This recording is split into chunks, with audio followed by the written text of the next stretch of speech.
Right. Okay. That's looking pretty good. That looks like the angle. I could be wrong. Hey guys, welcome back to the channel. It's another week, and yeah. Well, I was gonna.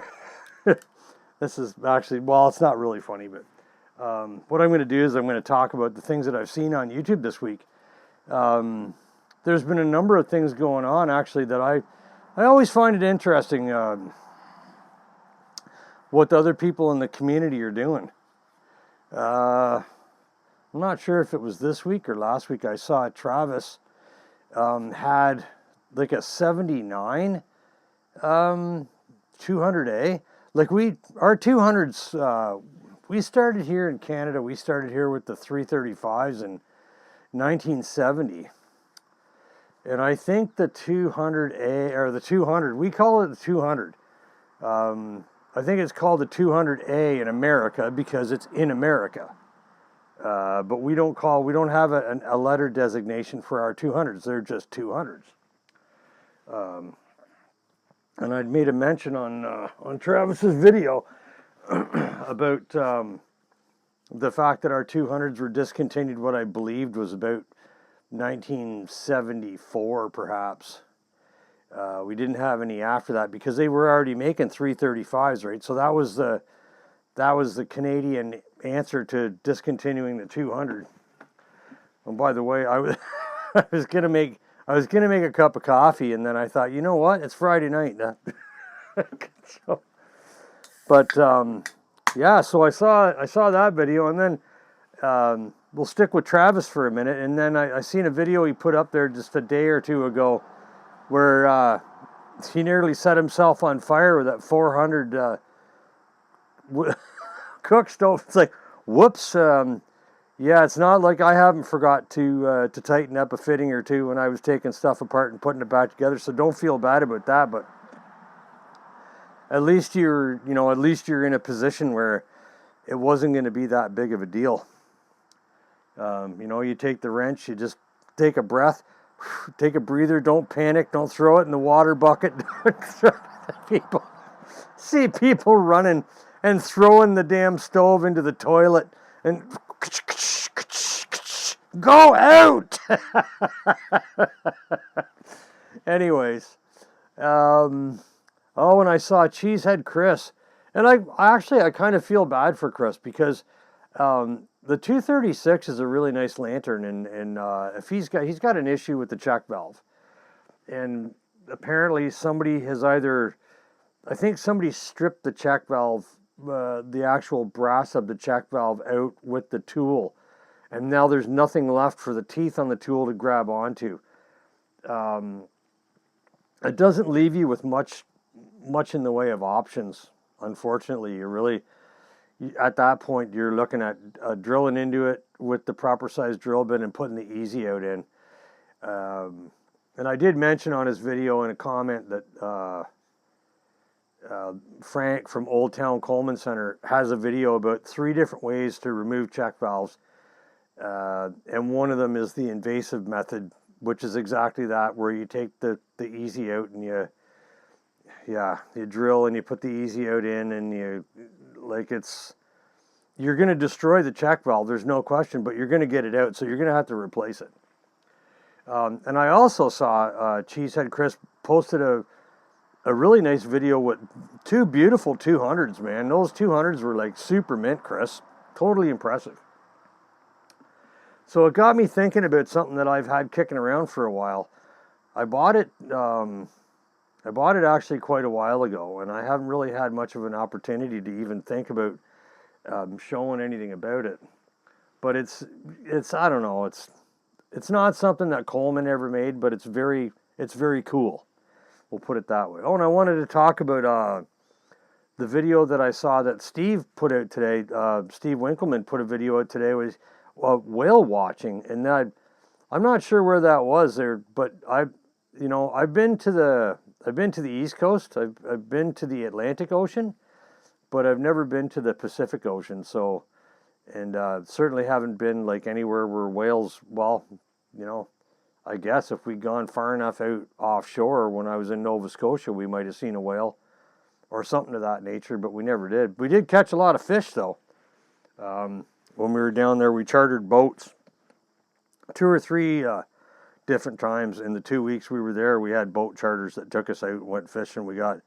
And the captains of these boats were great. They'd take us out on the boat, put us with the fishing gear, and then when we caught the fish, they'd put the fish away, and then they'd clean them and everything before you got off the boat. That was all included in the cost of the charter, which I thought was kind of cool because, I don't know, I was expecting like it was going to be like back home, right? You go fishing, you pull a bass out the lake or a pike or something, you fillet the thing, you're spending like a half an hour pulling Y bones out of it or whatever it is you're going to do as far as preparing the fish goes. But yeah, there's been a couple other things I've been watching lately. It's mostly just, it keeps popping up in the algorithm. All these crazy guys in the U.S. doing all these First Amendment audits. I don't know if you guys watch this stuff.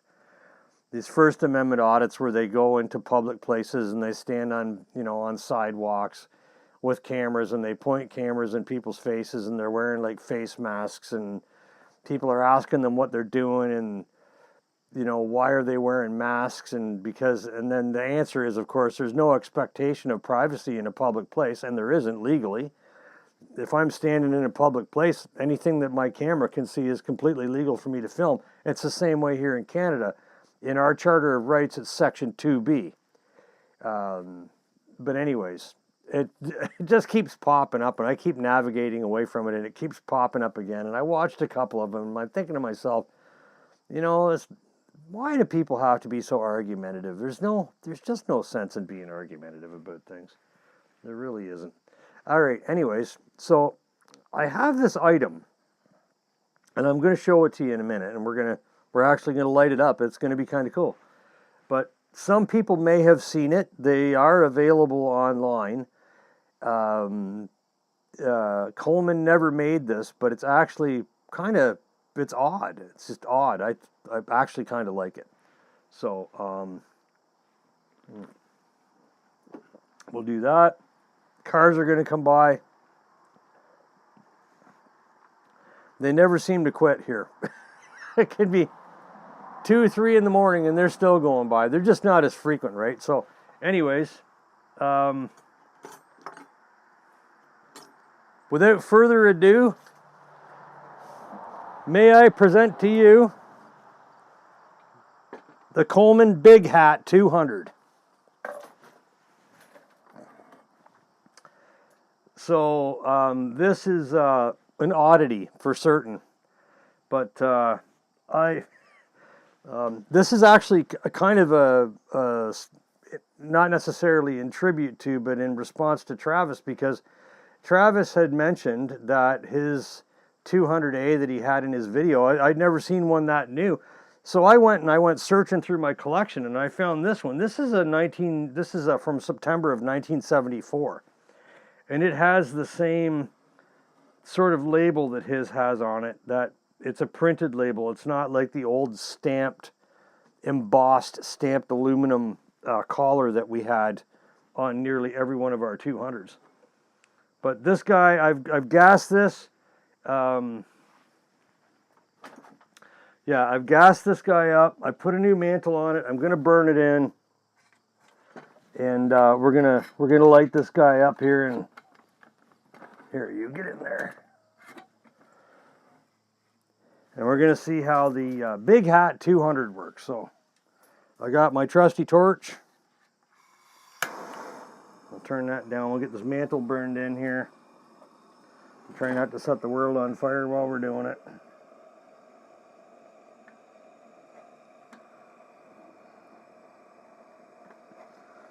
But you never know what you're going to see. So, I mean, again, I think this is like, I refer to this as being one of those things that I'm going to do it so you don't have to pay to do it, because they are expensive. I think that that add-on hat was like 75 bucks US. And then when it got here, the the world is going to hell in a handbasket, boys and girls. It is. The cost of everything is just outrageous, mentally irregular. Now, and I was thinking about, and I'm just going to let that mantle burn in. I was thinking about this the other day. Travis and I had been talking about exchanging a few bits and pieces. And he was going to send me some stuff, and he had gone online and he'd found out it was going to cost like 35 bucks to ship whatever. And then he went to the store, and all of a sudden it was $75. Well, the other day I went to the post office, and I brought along with me a theoretical package and a theoretical weight. So I think it was like 12.5 inches by 7 3/4, 8 inches by 5 inches tall, and it had a weight of say 5 pounds. And they, not only do I have to pay the shipping, but I have to pay the duty that Travis would have had to have paid when it arrived on American soil. I have to pay that duty before I'm even allowed to ship it out of the country.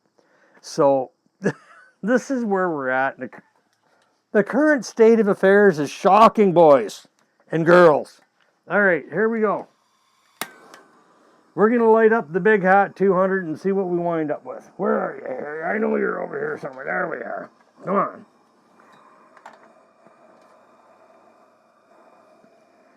Come on, you. Talk to me. I know you were working. I've had you lit before. Uh-oh. Come on now. Don't be like that. There we go. Beautiful. So we'll open that up. We'll give her a couple good pumps.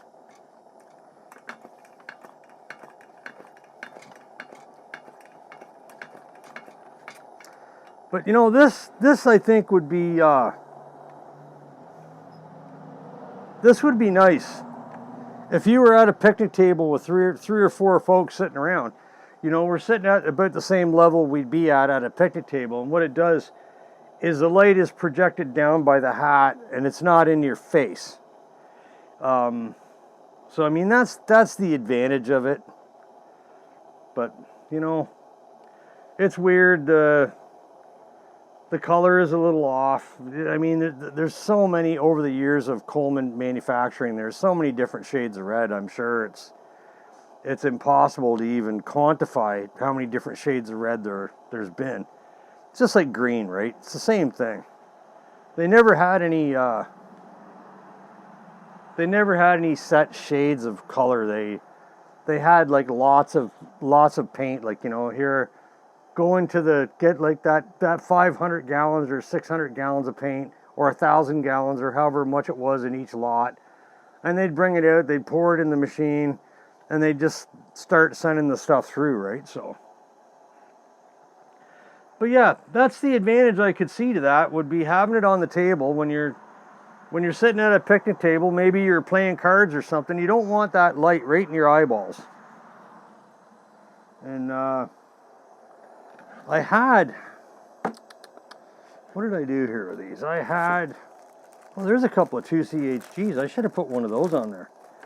I actually put one of the Gold Top 21 equivalent mantles on this that I got from Amazon to see how they were going to work, and they seem to work okay. So, at least so far. I'm going to let that run. Maybe half a tank of fuel or so. But hopefully you guys find that interesting. I mean, I realize it's just, you know, it's not natural. It's not like original or anything like that.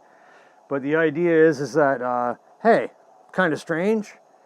And, you know, some people might find that part of the hobby. You know, what can we do that's looks like it's supposed to be there, but actually never was. So, happy Fire It Up Friday, guys, and thank you very much for taking the time to check out my channel. I know it's in this day and age. There's another vehicle. In this day and age, there's lots of people are busy. You know, people are really busy, and I'm working a lot right now, and it's going to get even busier for us come fall, right? Because the nature of my business, it's oriented between September and Christmas time as far as service goes, and we get very busy, and it becomes quite difficult to keep up. So, cheers to everyone. Enjoy your weekend.